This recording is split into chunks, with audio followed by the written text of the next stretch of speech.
the theme as well in the tickers. Okay, so here we are, self-discovery and happiness.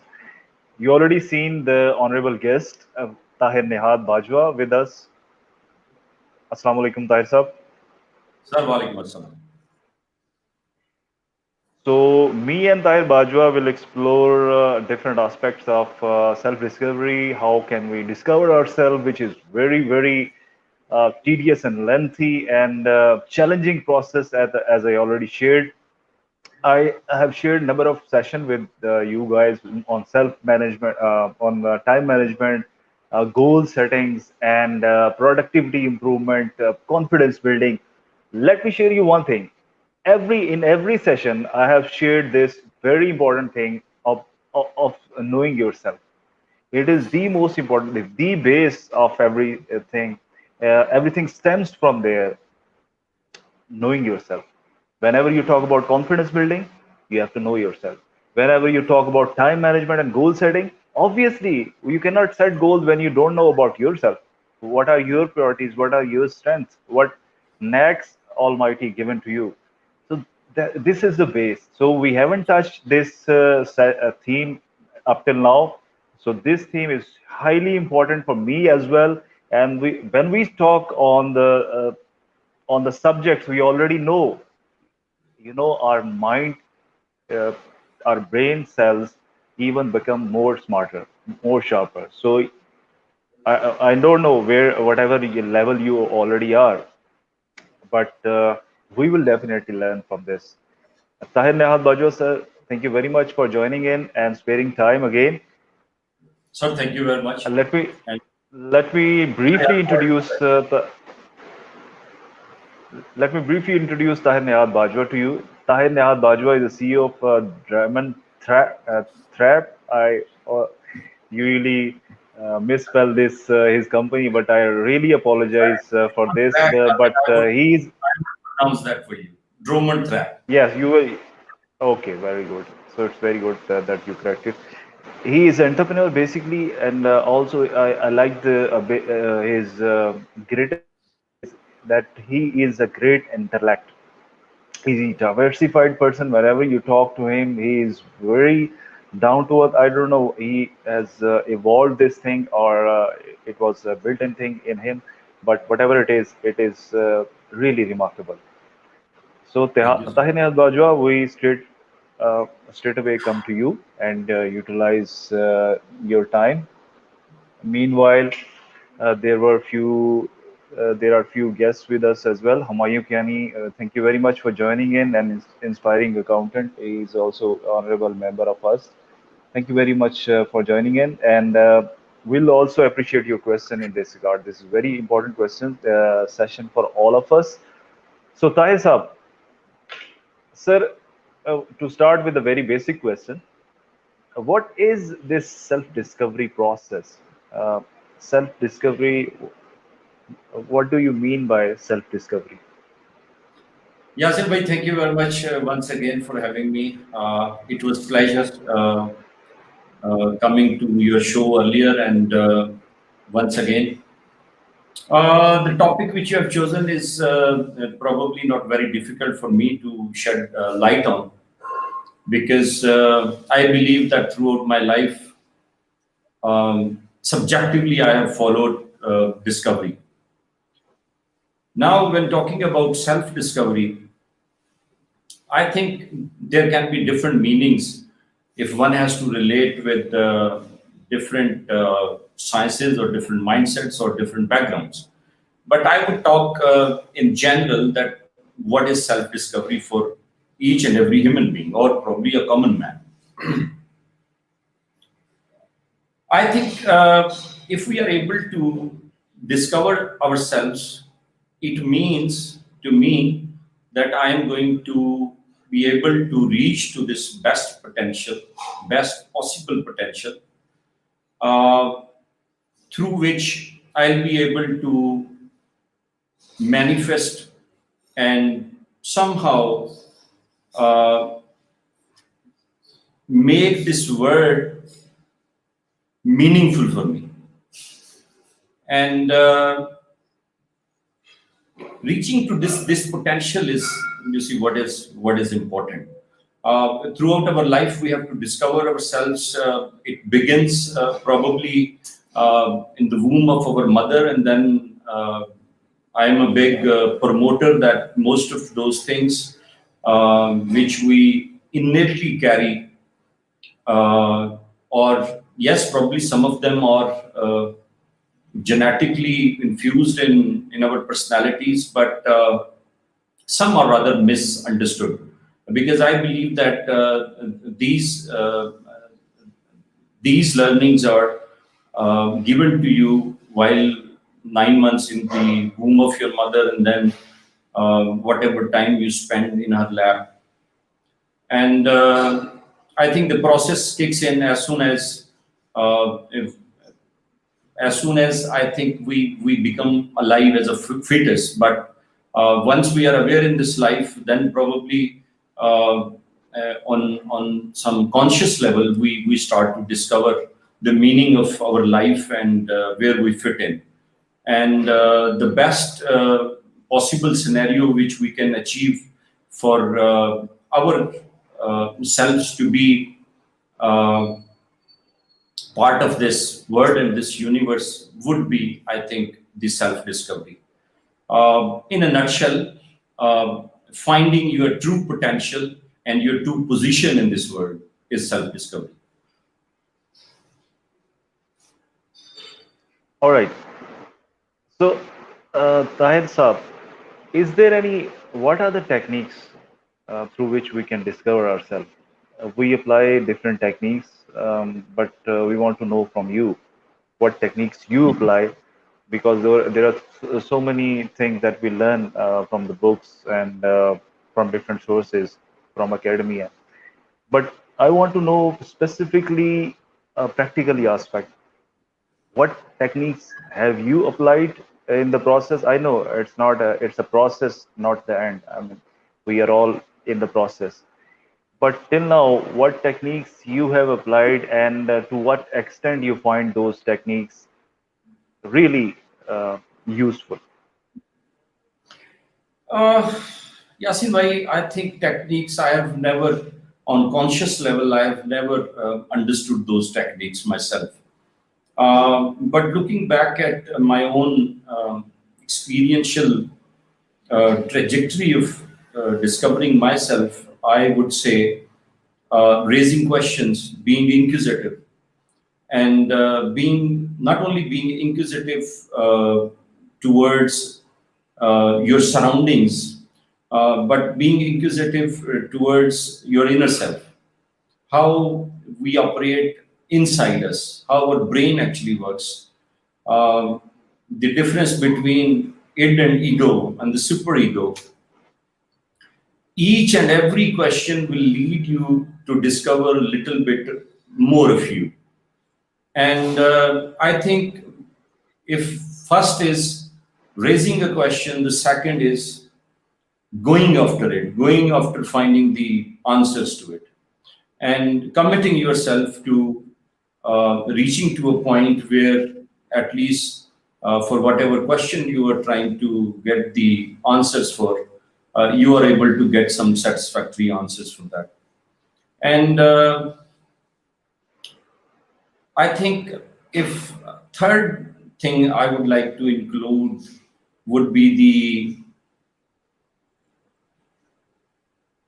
feedback from people. I think it is very important that we ask people to define us. We take their feedback, we take their views, their opinions about us, and what we think and how we approach things. Because this is something which would, I believe, greatly help us to some kind of filter out, uh, rather I would say, in fact, sort out uh, the path for our thought process uh, to take or to get you to the end. So, taking the feedback, talking to people, and being open to you see what people they have to say about you and what you think or what your questions are.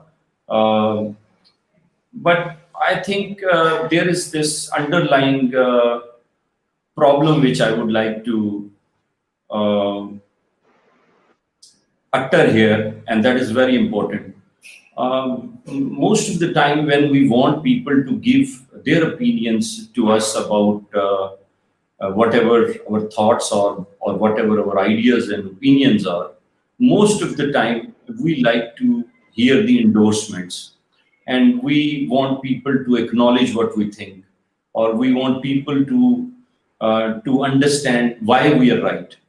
I think this is a little problematic, uh, because if you cannot neutralize yourself uh, while taking opinions from others, I don't think that you can greatly benefit from what they have to say about anything. And this is something which I believe that with practice and with intention, one can achieve this ground of neutrality, where in some cases probably you will be able to negate yourself. Like Yasin Bhatt is telling me something about how I approach certain things, and I think once I become neutral, I'll be able to see the problem, or uh, uh, let's say what he is actually trying to link this issue to. So this is important. Now probably the fourth one, uh, getting into practices through which people in the past, historically, today scientifically, in the realm of you see the psychological understanding, I think we have to look at all those faces of reality, and then uh, by getting to understand what different sciences they believe in, they believe about discovering ourselves. I think this is probably the fourth one, which I myself, I mean, this is what I do, and whatever goes in your head, or whatever you learn from your experience, has to be verified by something, at least a bit, if not 100%, a bit of your own actions into it. That is very, very important. And in fact, this is about anything and everything we do in our life. And because anything and everything we do in life actually relates to the discovery of who we are, this is why I would say that theoretical things, yes, wonderful things. People, they are listening to me or listening to me. Um, you can take away certain things from this discussion, but until or unless you apply a little bit of it into uh, your own life, I don't think that you are going to be able to understand anything fully. Okay. Uh, Tahir Saab, this is a very important question and a very basic question and almost need of the hour. And people at large need this, whatever we have, what techniques, for example, we are not, a writer or presenter here that we are be discussing one, two, three techniques. But at least what we can do is in a summarized way we can share whatever we learned. So I what I take from your feedback, that feedback is the most critical thing. Opinions of other in Yeah. forming your own judgment or self discovery. Let me share you one thing I found. I use different things. One of the most important thing, more interesting and useful thing that I learned in the last 4 or 5 years, specifically, is writing journaling, and over the period of let's say 2 to 3 years, when you review your your notes, when you go through your notes, you come to know the cause and effects relations. Something is happening because of certain things. So it will give you a pattern in your life. For example, you're behaving in a negative way in a particular time of the day or particular days. When you write down, when you note down, when you record everything, the problem is that we don't record the things. Our memory is not long lasting. So what we don't record, we don't make logs, we tend to forget. We don't know why certain things are happening and for what reasons. When you do this simple thing, when you make log, over the period of time, it will give you a pattern. It will give you a graph. So that is very important. That's why that's where you find your weaknesses as well as your strengths. Why you're feeling very high at certain point of time, and why you're feeling low in a certain point of time in your life. Okay, so the next question is also very important in contemporary era. Uh, some people also have the opinion that you can just have a look on the question. We have no self to discover. We only have a self that we must continually create. You can take a pause and Yeah, honestly, I would not disagree to what they're saying, because yes. in a way they are saying the same thing, but in a different way. Now, when bit by bit you create yourself, is metaphorically doing the same thing, discovering yourself, because we human beings, we have believed since, I don't know, time immemorial, that we have passed before we were born. And if we have passed before we were born, then it means that we had personalities and we had some kind of awareness also. For those people who would not believe that there is a past before we were born, I think this analogy can work. But person like me and you, who believe that there was something before we were born, I think we have to stick to the discovery pattern only. All right. Okay. The next question is also very important. Uh, is it a, is it possible to a person who has discovered himself and yet he achieved success in life? Oh, has not, sorry, has not I discovered. think, For example, we yeah, I can understand. I can understand the question. Uh, yes, this is very much possible, because the people who have somehow discovered themselves, or I would not say discovered themselves, I would say actualized themselves, or they are able to realize their being into this world. They cannot be measured by worldly achievements. Sometimes they can, and sometimes they cannot be. Oh, how? Because usually, if you want to find a person who is on a certain level of actualization, actualization is that you are able to take this journey to somewhere. Now, these people are the people who are uh, mostly, you will find them at peace all the time with whatever they do, and in whatever situation they are, you would not find them unhappy. Uh, so, and this is something which, around me and you, we can, if we look around, we can find so many people who probably we would not attribute being successful in their life, because our view to success can be anything. But with reference to the self discovery, these are the people who have reached to a certain level. And these people, wherever they are happy and they're full of life. They can be rich, they can be poor, they can be CEOs of some company, and they can be probably peons of some company. Because it is about your your self discovery, and sometimes the best fit for you was what you were doing. It is just a worldly interpretation of success, that we think that the people with big money and big names and big fame, they are the ones who are most successful, or they are successful. This is not probably the case.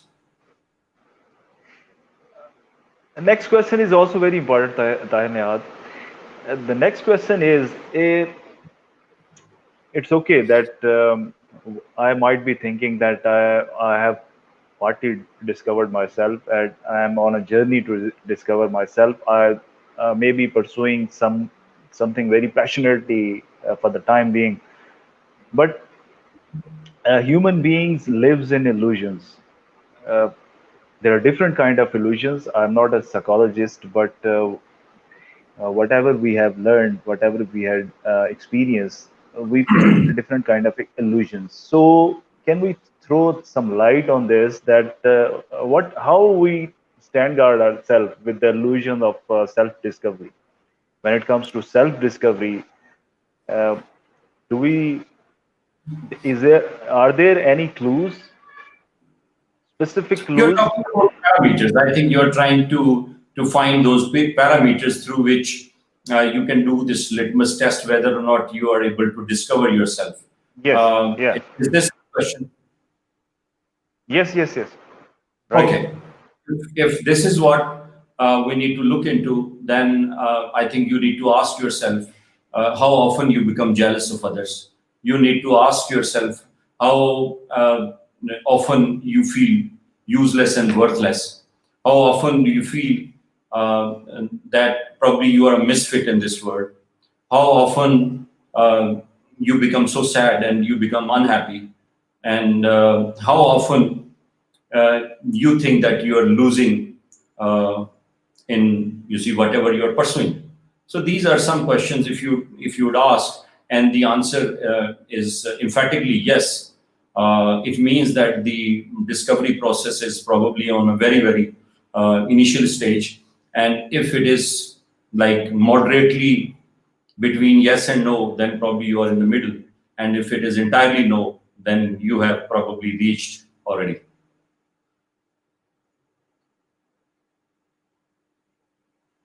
I think we have lost Barsa. I think he's coming No, back. no, That's yeah, no, I was there, but I was just on the backstage. okay. Completely okay. So you were saying that negativity, if we have a negativity dominating us, correct me if I'm wrong, Yeah, I mean, not negativity dominating us. because these all things relate to negativity, like jealousy and uh, a Hmm. competition in which you feel low, Hmm. a competition where you feel at ease or you feel contented. I mean, that's a wonderful competition. But a competition where which saddens you, which Hmm. makes you feel alone. Hmm. Things where you should not be envying anything or anybody, but you envy. All those Hmm. things, I think, determine, or these are the attributes or to look into, the questions to be asked to ascertain what level of actualization we are. Because what I have understood from whatever life has taught me, that the more forgiving you become, the more I think less competitive in a sense, because you don't want to compete people in a negative sense. You want to rather forgive them or forget Hmm. them. Uh, Forget them, I think, is something which I would like to take back, because most of the time when we would like to forget people, we forget them in a negative manner. So if it is a positive forgetfulness, I would be agreeing with that. Um, and this feeling of hopelessness, feeling of being lost, feeling of not on the right path, no matter where you are, no matter what you are doing. I tell you, I've met people, I've seen people on a very, very low statuses of life, but they are on a higher level of actualization, self-actualization than me and you. So this entirely depends on your the status of your inner self, not what you have created outside around you. And one can very Okay. easily test that. All right. Let us ponder more about self-discovery, self-esteem, and self-actualization. Okay, you have touched already on this self-actualization. So let me take you towards this specific question. So can you shed some more light on this? The difference between this. Already, people can get different information from different sources. But if you availing the opportunity. Yeah, but see, all those things which include self is a question about me and you, how we are from inside. Because there is this one being which people they see, they hear, and they know, and there is this one being which we only know, and sometimes we even do not fully know. I think most of the times we don't know. Now, uh, your self-esteem, I think we'll have to take out the self-esteem from the middle, because self-discovery can be in contrast or comparatively talked about with self-actualization, but self-esteem is totally different. Uh, I think if you start to discover yourself, because there is this organic, or there is this um generic way of us discovering ourselves. And there is this booster which we can provide to our self discovery by knowing certain tactics, by raising certain questions, by acting upon those parameters which we understand to be providing us with a bit more foster self discovery. Uh, it is a process through which you are going to lead yourself to actualize yourself. Actualization is probably the end of your self discovery, or if not the end, but or on a It's an higher end. degree, your accomplishment to a higher degree. Now, self